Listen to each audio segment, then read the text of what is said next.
ou versículo 1, do jeito que você está vendo.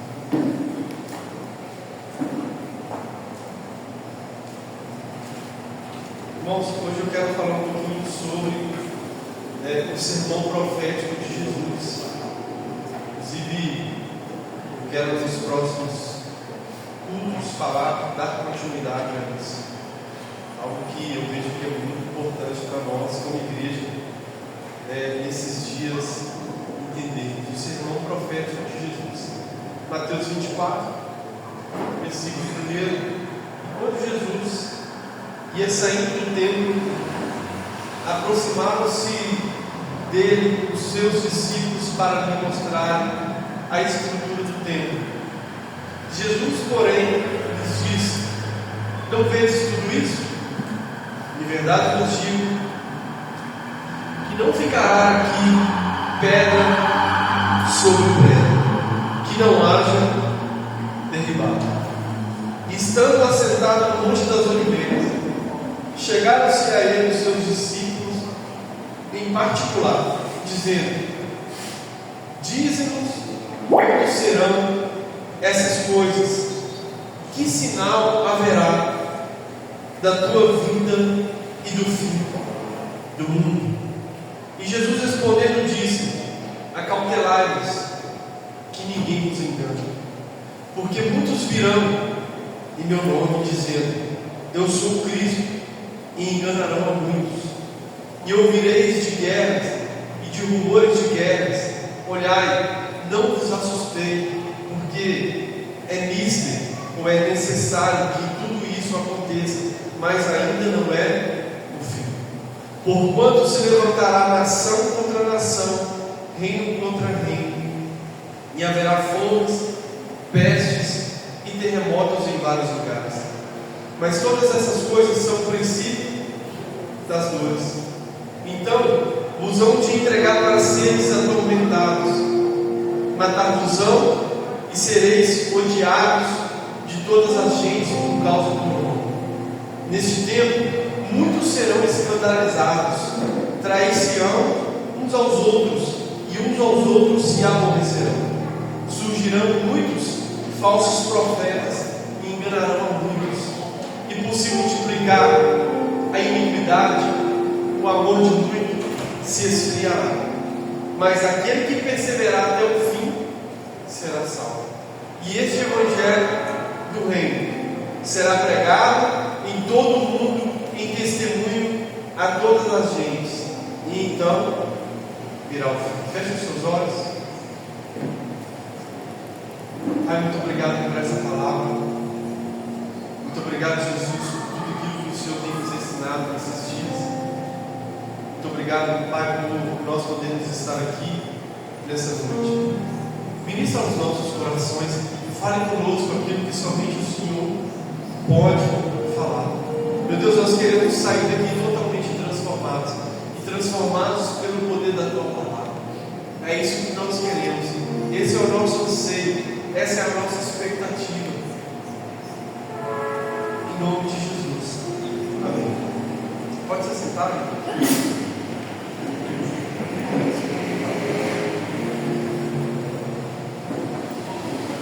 Irmãos, como eu disse, esse é o sermão profético de Jesus. Inclusive, nós vamos deixar esse como tema, talvez até dessa série de mensagens que iremos pregar nesses próximos domingos. E quando nós olhamos para esse texto, Jesus está respondendo uma tripla pergunta. Ou seja, os discípulos fizeram uma pergunta para ele, 3 em 1, por assim dizer. Vai comigo, por favor. No versículo 1 vai dizer assim: e quando Jesus ia saindo do templo, aproximaram-se dele os seus discípulos para lhe mostrarem a estrutura do templo. A estrutura do que, irmãos? Do templo. E Jesus, porém, lhes disse: não vedes tudo isso? Em verdade vos digo que não ficará aqui pedra sobre pedra que não seja E em cima dessa fala de Jesus, os discípulos, quando eles chegam no Monte das Oliveiras, os discípulos fazem uma pergunta para ele, mas que contém 3 perguntas. Veja comigo, o versículo 3: Estando assentado no Monte das Oliveiras, chegaram-se a ele seus discípulos em particular, dizendo: quando serão essas coisas? Que coisas? Essa é a primeira pergunta. Quando serão essas coisas? Ou seja, quando que será que o templo será derribado? Amém? Essa é a primeira pergunta. Segunda pergunta: e que sinal haverá da tua vinda? Ou seja, primeira pergunta: quando que o templo será destruído? Segunda pergunta: quando que o Senhor voltará? Terceira pergunta: e quando que será o fim? Está aí no versículo 3. Quando que acontecerá o fim? E Jesus Cristo, irmãos, Ele responde, Ele traz a resposta de todas essas perguntas, demonstrando aquilo que nós chamamos desse texto de o princípio das dores. Quando nós falamos de princípio das dores, lógico que Jesus Cristo estava trazendo uma comparação com o princípio das dores de parto, aonde as dores de parto ela vem, começa bem devagar. As mulheres que já tiveram os filhos aqui sabem disso, e eu estou afirmando isso também porque eu presenciei, as dores de parto dos meus 2 filhos. Eles começam a vir, devagar, fraco, e depois vai aumentando. Quando começa a vir fraco, lembro que há 17 anos atrás, quase 18, quando a cidade estava grávida da Gabriela, e como a gente era marinheiros de primeira viagem, quando ela começou a sentir fraca a contração, nós já pensávamos que estava próximo da Gabriela nascer, porque éramos marinheiros de primeira viagem, e já começamos a preparar a bolsa para poder correr para o hospital. Logo, algumas pessoas falaram assim: olha, calma, que ainda está isso. E aquelas contrações foi aumentando até culminar com o nascimento da bela e linda Gabriela. Amém? A Gabriela está lá toda sem graça, mas assim, irmãos, e é exatamente essa comparação que cabe com a volta do nosso amado e Senhor Jesus, e que nós, como igreja, precisamos guardar isso no nosso coração. Antes de qualquer coisa, eu quero abrir uma nota aqui, um parênteses, para algo muito importante, que é que a igreja primitiva, ela vivia com essa santa expectativa no seu coração. A igreja primitiva, irmãos, ela nasceu no coração de Jesus, ela se deu no coração de Deus, e quando ela começou a viver como igreja, por assim dizer, a primeira notícia que ela recebeu no seu coração foi de que Jesus Cristo foi aos céus, mas que ele voltaria para eles. Atos capítulo 1, abra sua Bíblia comigo. Atos capítulo 1, versículo 10 ao 11.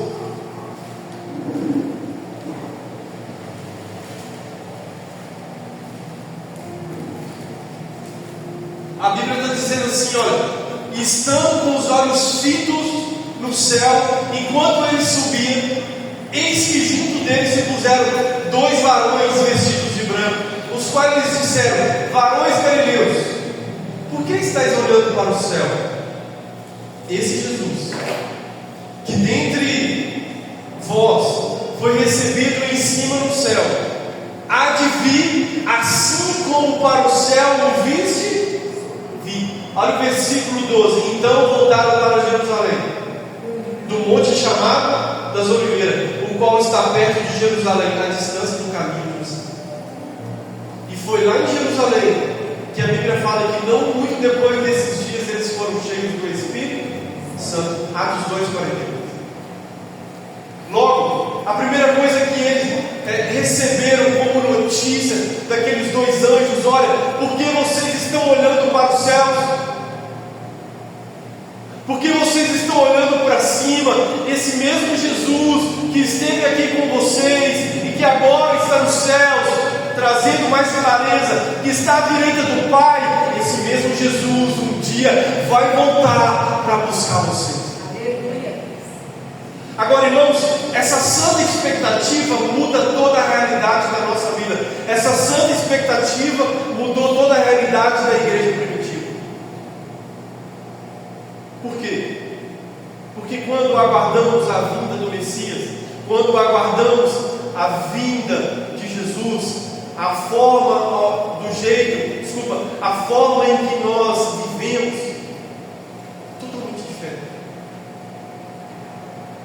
do que daqueles que não aguardam o seu retorno, do que daqueles que não estão nem aí para a sua volta. Então, irmãos, esse é o parênteses que eu queria abrir aqui, para que nós possamos entender. Nós, como igreja, precisamos viver e ter essa santa expectativa no nosso coração.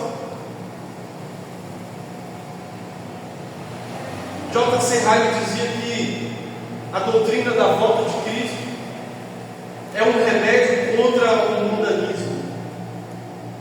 Se nós acreditamos piamente todos os dias da nossa vida que Cristo está prestes para voltar, nós não vamos dar brecha para que o mundo faça morada no nosso coração, porque nós sabemos que hoje nós estamos aqui, amanhã nós poderemos estar diante dele, diante de uma mesa espiritual, e ele dizendo para mim e para você: entra para o gozo do seu Senhor, entra para as bodas do Cordeiro. John Owen, puritano, ele disse que a esperança escatológica fortalece a mortificação do pecado. A esperança escatológica fortalece a mortificação do pecado. João Calvino dizia que a esperança futura é um antídoto contra a tirania do presente. Irmãos, vários teólogos disseram coisas importantes a respeito da escatologia, a respeito da santa expectativa do retorno de Jesus. Agora, o mais importante para mim, de fato, e para nós, precisa ser aquilo que Jesus Cristo falou. Ele não falou outra coisa sobre isso. Nós lemos aqui os versículos que ele disse. Inúmeras vezes nós vamos nos deparar com Jesus Cristo ensinando sobre a sua volta, sobre o fim dos tempos. Isso precisa de fato ser o mais importante de tudo aquilo que nós já ouvimos, de tudo aquilo que nós já presenciamos, de tudo aquilo que nós já compreendemos, porque compreender é trazer para dentro. Agora, vamos para o texto, ou vamos voltar para o texto. No versículo 4, Jesus Cristo começa a responder e dizer: acautelai-vos que ninguém vos engane. Fala com a pessoa que está do seu lado assim, me ajuda a pregar, por favor. Fala assim: olha, cuidado para não ser enganado.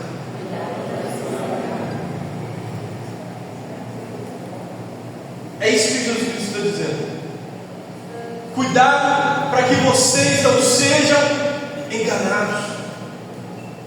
Jesus começa dizendo sobre a natureza do engano. E qual, irmãos, é a natureza do engano? Lógico que é Satanás. João 8,44 vai dizer que ele é o pai da mentira. Ele é o enganador desde o princípio. Foi ele que enganou, irmãos, Adão e Eva lá no jardim e fez com que o homem perdesse a condição de viver uma vida plena na sua totalidade da palavra. Por causa do pecado que o homem deixou entrar no jardim através da desobediência. Você conhece tudo isso. Agora, qual a natureza do engano? Lógico que é Satanás. E por que corremos o risco de sermos enganados? Ou irmãos, por que, irmãos, muitas pessoas correm o risco de serem enganados? Jesus Cristo está dizendo: cuidado com o engano. Primeiro, quando deixamos de lado a verdade.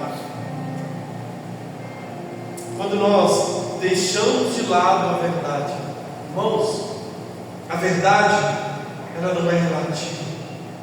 A verdade é uma pessoa.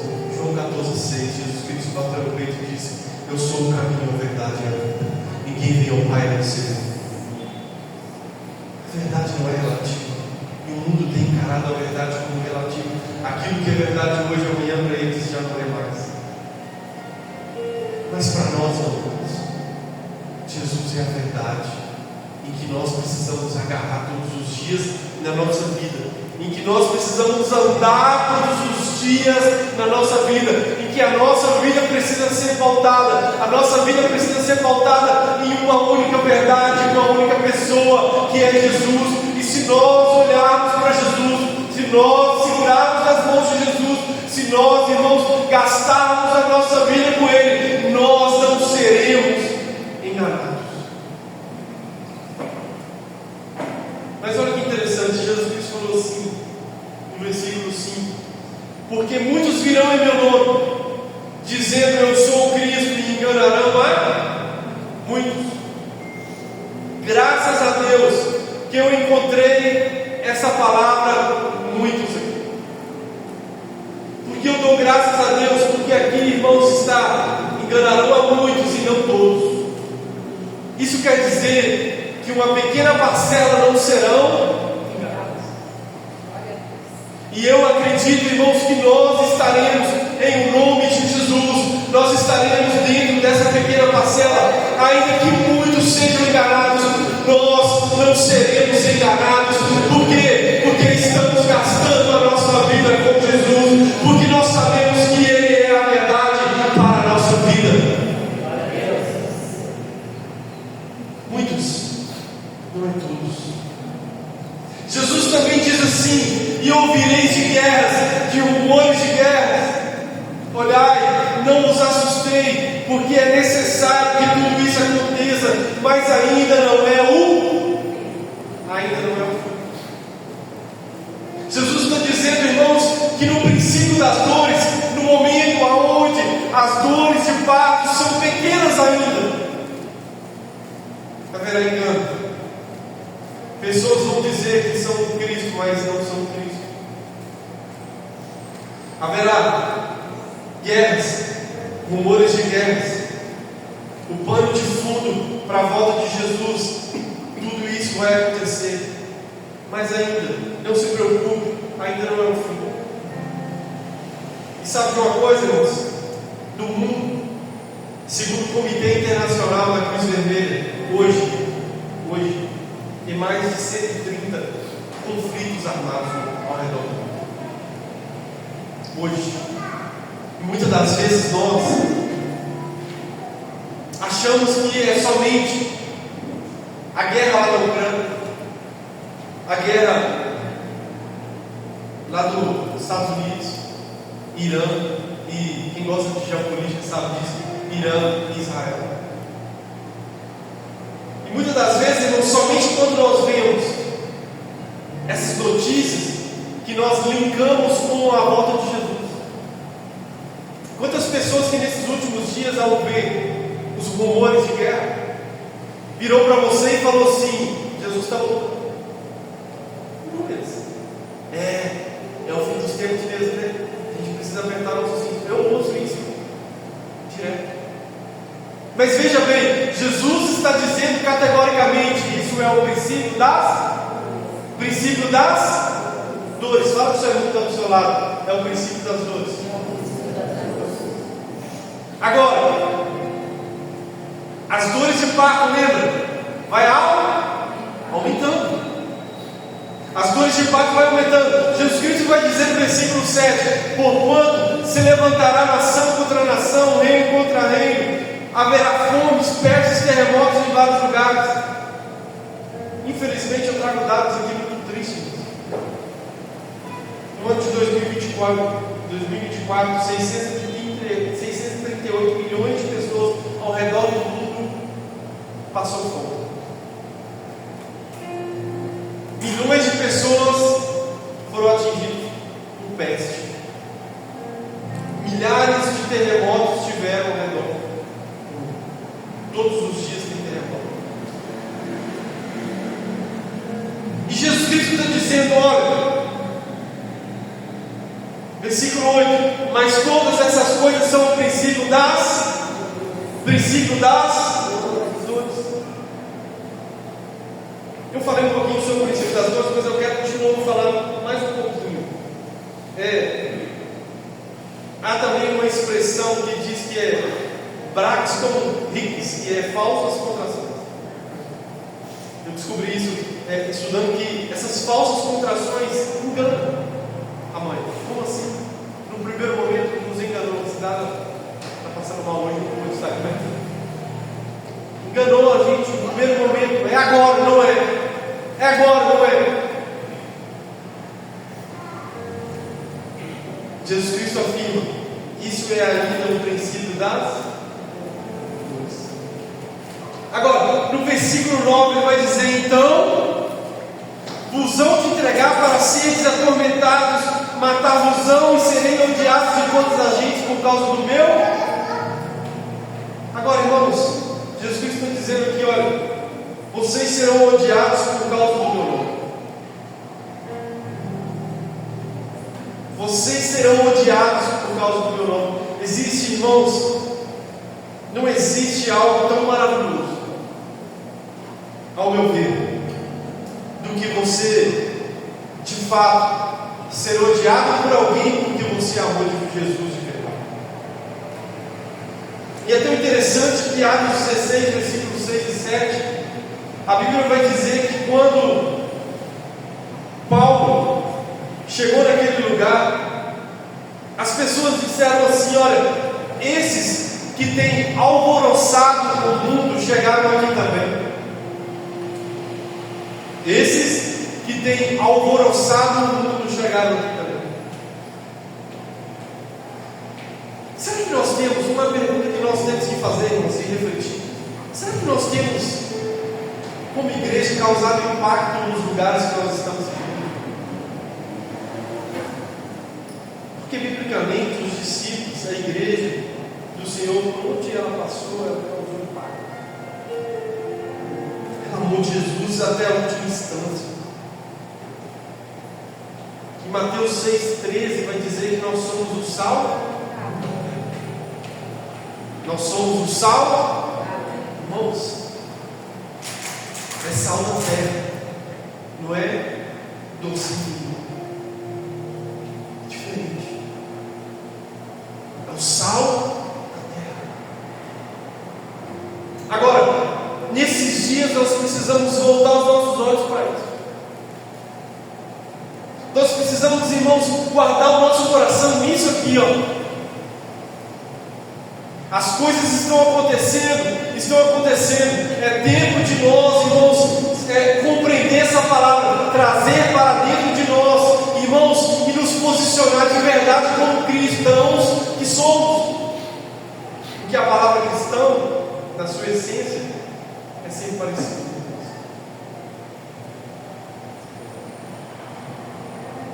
Será que nós temos causado impacto, irmãos, nos lugares que estamos vivendo?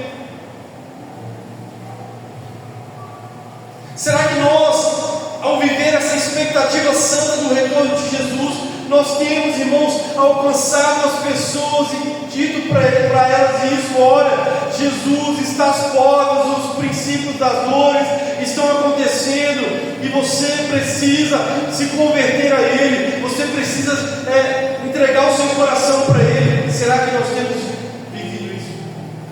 Versículo 10 vai dizer assim: olha, neste tempo muitos serão escandalizados e trair-se-ão uns aos outros, e uns aos outros se aborrecerão.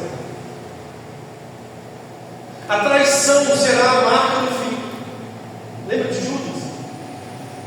Jesus Cristo foi traído.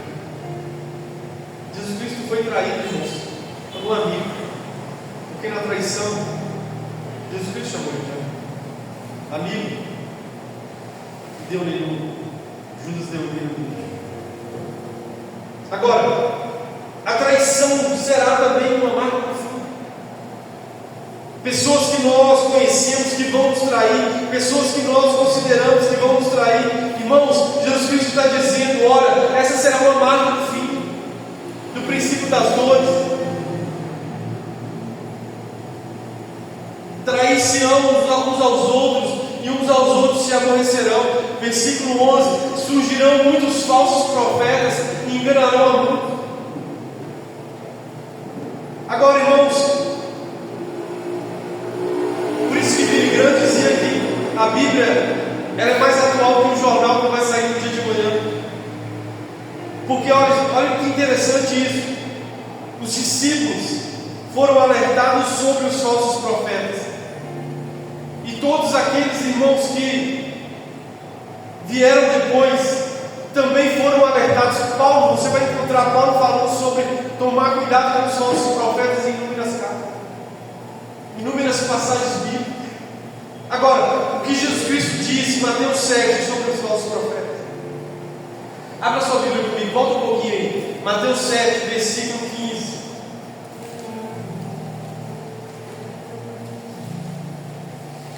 Acautelai-vos, porém, dos falsos. Mais uma vez, tome cuidado com os falsos profetas, que vêm até vós vestidos como ovelhas, mas interiormente são lobos devoradores. Externamente são vestidos como, ou seja, vestidos bem, como ovelhas, mas interiormente, ou seja, a motivação interna é de um lobo, é devorar as pessoas. Jesus Cristo vai dizer: por seus frutos o conhecereis. Porventura, colhe-se uvas de espinheiros ou figos de abrolhos? Assim, toda árvore boa produz bons, toda árvore má produz maus frutos. Não pode a árvore boa dar maus frutos, nem a árvore má dar bons frutos. Toda árvore que não dá bom fruto corta-se e lança-se no fogo. Portanto, pelos seus frutos os com. Pelos seus frutos, irmãos. Não tem como. Mas cedo ou mais tarde, você, eu, nós saberemos quem são. E hoje, quantos que têm se levantado como falsos profetas? Quantas pessoas, as pessoas têm dado ouvido, irmãos, a vozes, sabe? Há pessoas que têm se levantado como profetas pela internet, pessoas que estão fazendo coisas que essas pessoas estão pedindo para fazer, que Jesus Cristo não pediu para fazer. Deixa eu te dar um alerta: se Jesus Cristo não te pediu para fazer, irmãos, por que você está fazendo coisas que você nem conhece, nem está na Bíblia? Tome cuidado. Seus interiores, está dizendo a Bíblia, seu interior é como lobos devoradores. Sabe o que o lobo quer? O lobo quer a lã da ovelha. O lobo quer destroçar a ovelha. É isso que ele quer. E nós estamos ali. Sabe por que ainda existem essas pessoas? Porque, irmãos, existem aqueles que ainda não entenderam o poder da verdade, da palavra. Você precisa guardar a palavra no seu coração. Você precisa, irmãos, deixar que a palavra de Deus entre no seu coração, para que você não seja enganado. Feche a porta do lobo. Feche a porta, irmãos. Não deixe o lobo entrar. Sabe por quê? Porque o lobo ele quer devorar. Você precisa deixar Jesus entrar na sua casa. Você precisa deixar a verdade entrar na sua casa. Lobo aqui não. Aquele que só quer, olha, os bens, aquele que só quer devorar, aquele que só quer aquilo que você tem para oferecer. Fecha a porta. Não, aqui não. Sabe por quê? Porque Jesus Cristo te amou, mesmo sem nada para você oferecer para Ele. Quem aqui tinha alguma coisa para oferecer para Ele? Eu não tinha, irmão. Estava na droga, estava no vício, estava no pecado, estava no fundo de uma cela. É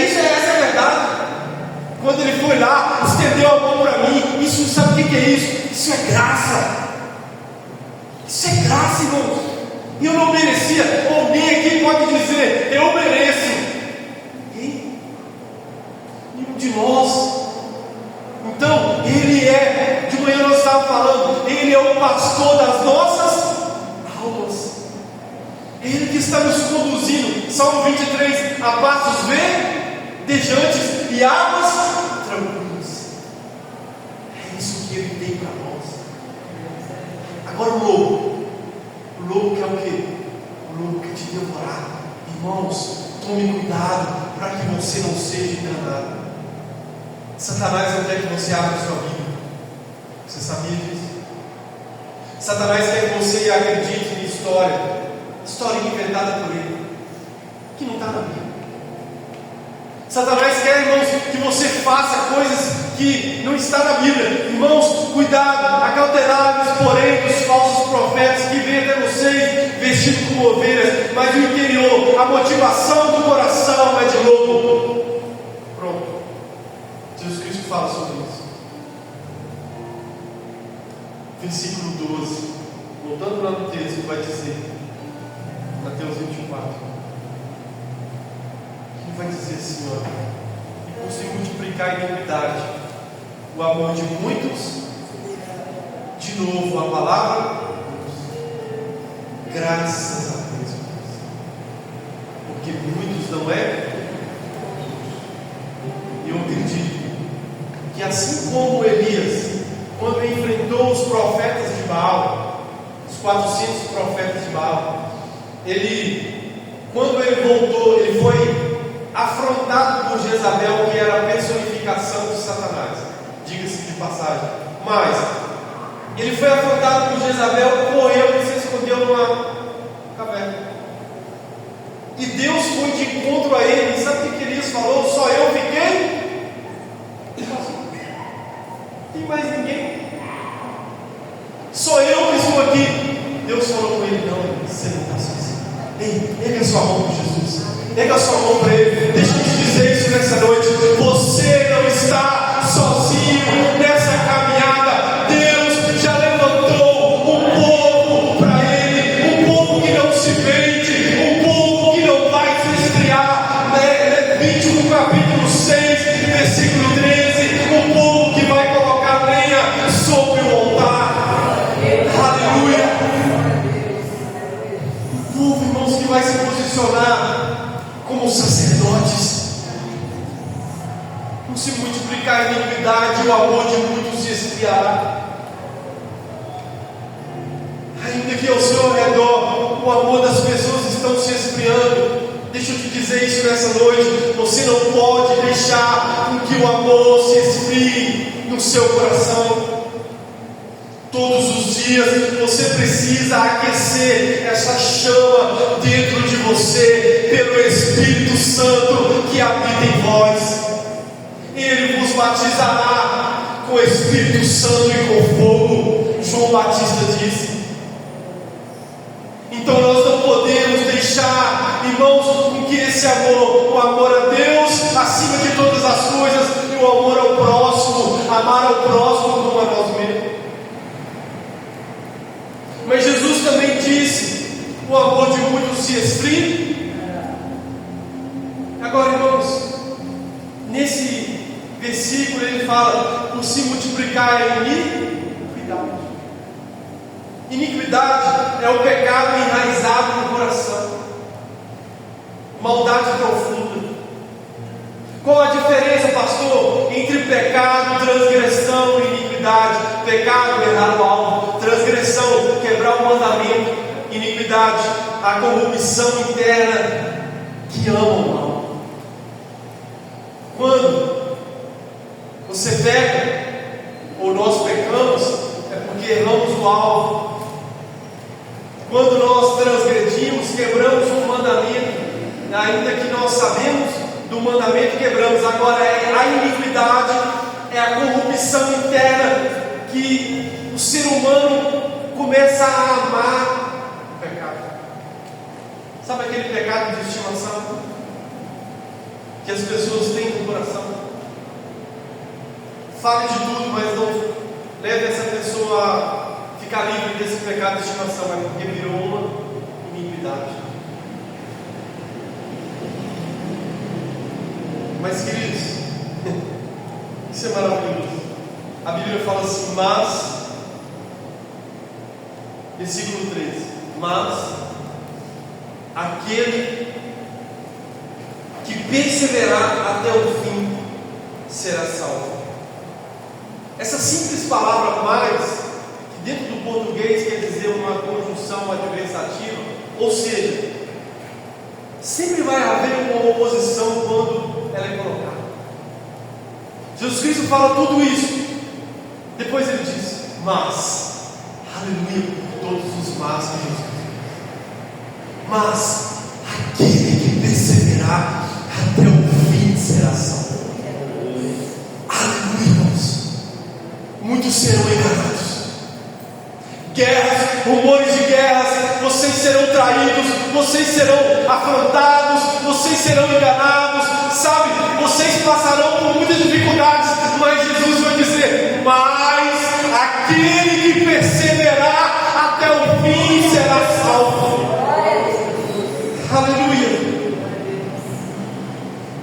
E perseverança, eu falo isso sempre, é resistir à adversidade, resistir à pressão. Nós estamos aí na semana que é muito chamada de Semana Santa. Jesus passou por uma grande pressão por causa de nós. Amém? Ele sofreu uma grande pressão que ninguém poderia passar por causa de um de você. E perseverança é o que Jesus Cristo fez para que nós hoje pudéssemos ter uma vida, e não uma simples vida, não é uma vidinha qualquer, é uma vida abundante. João 10:10. Satanás, o ladrão veio para roubar, matar e destruir, mas Jesus veio para nos dar vida. Essa é a pressão que ele sofreu para que hoje nós pudéssemos estar aqui. E como, irmãos, nós vamos conseguir isso? Fala com o seu irmão, como eu vou conseguir perseverar? Pergunta para o seu irmão que está do seu lado, como eu vou conseguir perseverar? A resposta, queridos, a essa pergunta é Jesus. Ele é a nossa perseverança, viu? Ele é a nossa perseverança, viu?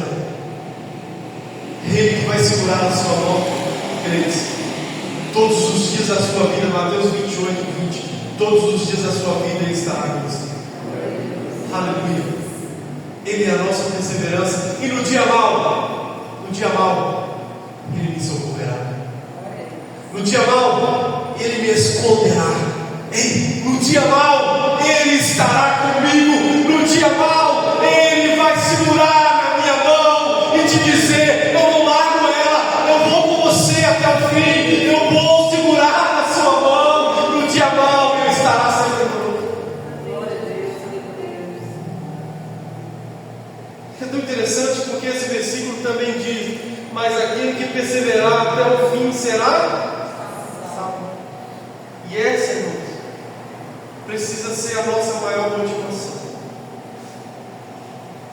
A sua maior motivação não deve ser alcançar algo que seja competitivo, seja qual for. Você deve sonhar? Por favor, sonhe. Mário Quintana, ele dizia que sonhar é acordar para dormir. E essa é uma verdade. Se você está vivo, você precisa sonhar. Você precisa acreditar que Deus é suficientemente capaz de fazer muito além, Efésios 3:20, daquilo que pedimos ou pensamos. Amém? Agora, nós precisamos entender que a maior motivação que precisa pairar no nosso coração precisa ser o nosso nome que está escrito no livro da vida. Jesus está dizendo: mas aquele que perseverar até o fim será salvo. E esse é o meu maior sonho. Naquele dia, Ele me chamar pelo nome e dizer: você está salvo. Seu nome está escrito no livro da vida. Esse, irmãos, essa é a nossa maior motivação. Um dia os discípulos voltaram e disseram uma missão, lógico, e disseram para ele: Senhor, eu curei pessoas, eu expulsei demônios. Jesus Cristo falou: alegrai-vos primeiro, porque o nome de vocês, Lucas 10:20, o nome de vocês está escrito no livro da vida. Agora, irmãos, no versículo 14, eu estou caminhando para o final. Quantos que estão entendendo essa palavra? No versículo 14, a Bíblia está dizendo assim: e este evangelho do reino será pregado em todo o mundo, em testemunho a todas as gentes, e então virá o fim. Agora, irmãos, o que está intrinsecamente ligado ao retorno de Jesus, ou ao fim de todas as coisas, é a pregação do Evangelho em todos os lugares. Por isso, irmãos, eu preciso aqui dizer para você que quanto mais você abre a sua boca, quanto mais você prega o Evangelho, não importa, como diz Paulo, a tempo e a fora de tempo. Ele fala isso aos Efésios, se não me engano: pregue a tempo e a fora de tempo. Timóteo, desculpa, obrigado. Ele fala isso a Timóteo: pregue a tempo e a fora de tempo. Agora, vamos lá, irmãos. Quanto mais nós pregamos a palavra, quanto mais nós abrimos a nossa boca e evangelizamos, mais nós estamos contribuindo para que a volta de Jesus, para que o fim de todas as coisas aconteça. Jesus Cristo está dizendo: e esse evangelho do reino será pregado em todo o mundo, em testemunho de todas as gentes, e então virá o fim. Nós acreditamos que a palavra de Deus, ela será pregada, irmãos, no meio de um grande avivamento. Nós acreditamos nisso. Nós acreditamos que será o grande e último avivamento que a terra experimentará neste momento. E Joel 2,28 vai dizer assim: e há de ser que depois derramarei o meu Espírito sobre toda a carne, e os vossos filhos e as vossas filhas profetizarão, os vossos velhos terão sonhos, os vossos jovens terão visões, e também sobre os servos, sobre as servas, naqueles dias derramarei o meu Espírito, mostrarei prodígios no céu e na terra, sangue e fogo, colunas de fumaça, o sol se converterá em trevas e a lua em sangue, antes que venha um grande e terrível dia do Senhor. Essa profecia, Pedro, ele faz um discurso dizendo, em Atos 2, quando o Espírito Santo encheu toda a casa, ele abre o seu discurso trazendo essa profecia bíblica. Quando foi questionado se aqueles homens estavam embriagados, Pedro disse assim: não, irmãos, eles não estão embriagados, são apenas 9 horas da noite.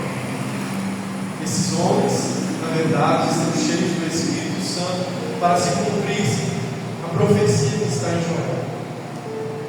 Só que nós sabemos que o ápice dessa profecia, ela acontecerá no momento, irmãos, mais difícil para nós como igreja.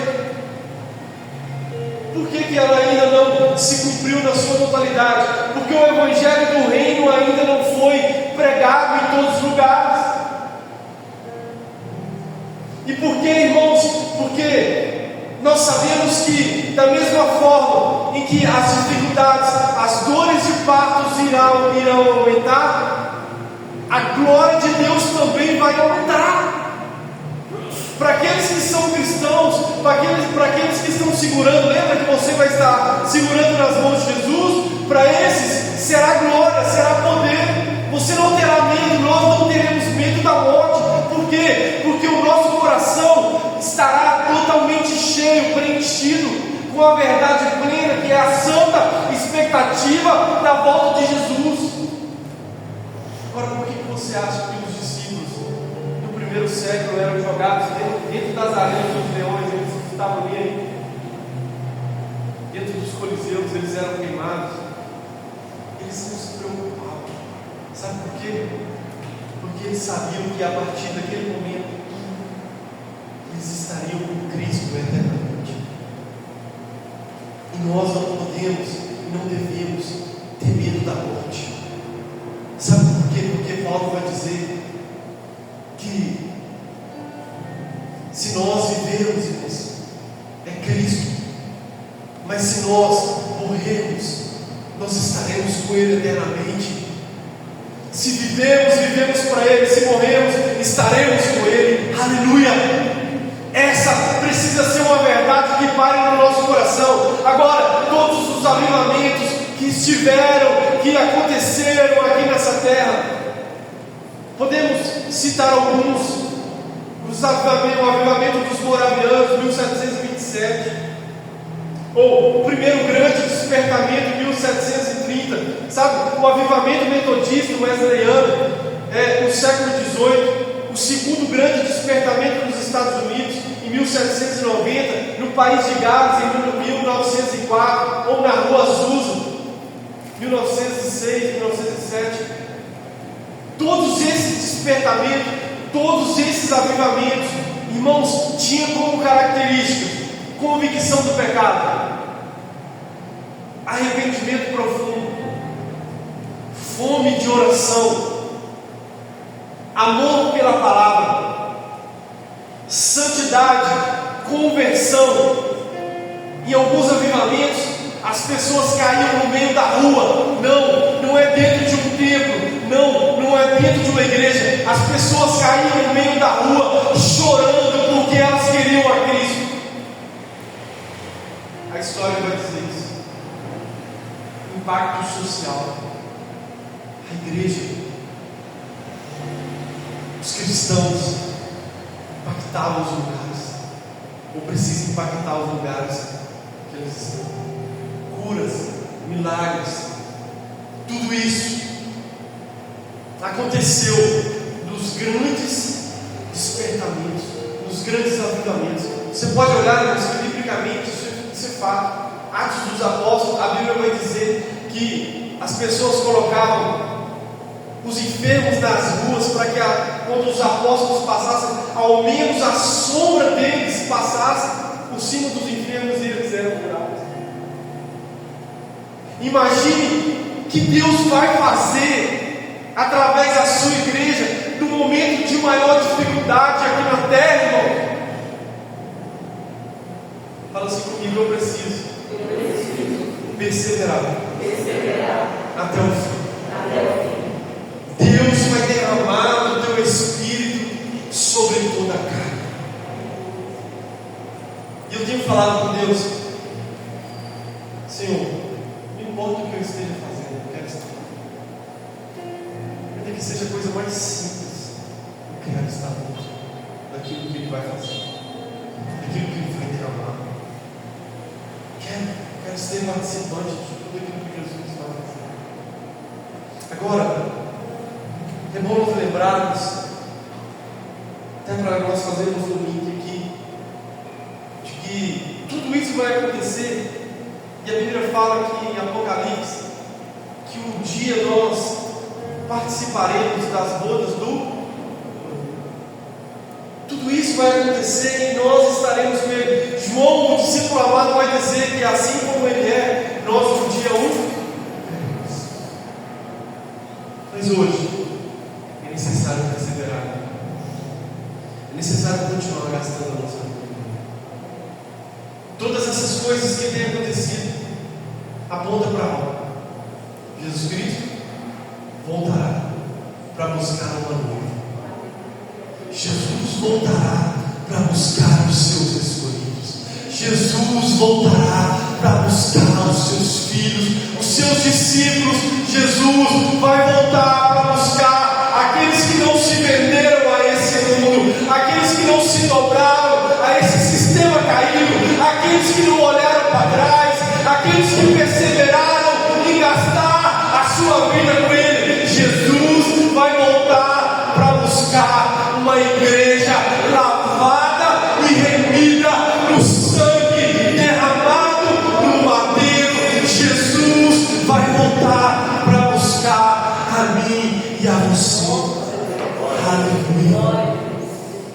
aqui, irmãos, eu finalizo essa palavra.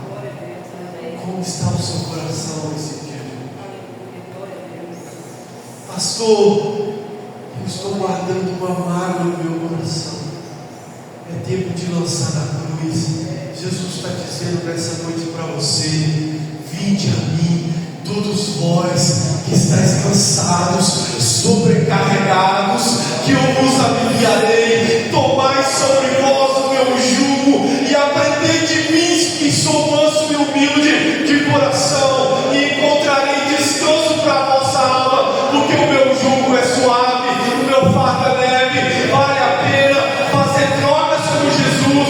Jesus está convidando você nessa noite a vir até Ele. Se você está cansado, se você está decepcionado, se você está triste, pensando em desistir, o homem te decepcionou, o homem te magoou. Jesus jamais vai te decepcionar. Jesus é contigo para te fazer feliz.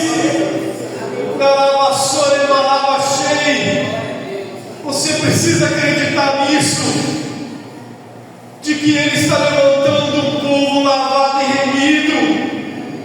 Até quando você vai ficar com o espírito dobre? Uma hora você é cristão, outra hora você está com o pé no mundo. Uma hora eu sou de Cristo, uma hora eu já não sou mais. Senhor, me ajuda, eu consigo.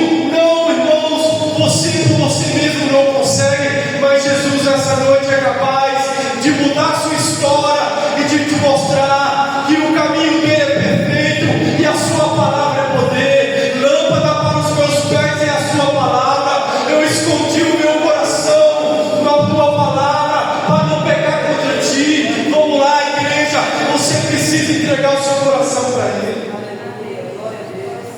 porque naquele dia, irmãos, naquele dia, hoje é tempo, hoje é o tempo, mas chegará um tempo, talvez só como redundante, chegará um tempo em que não haverá mais tempo.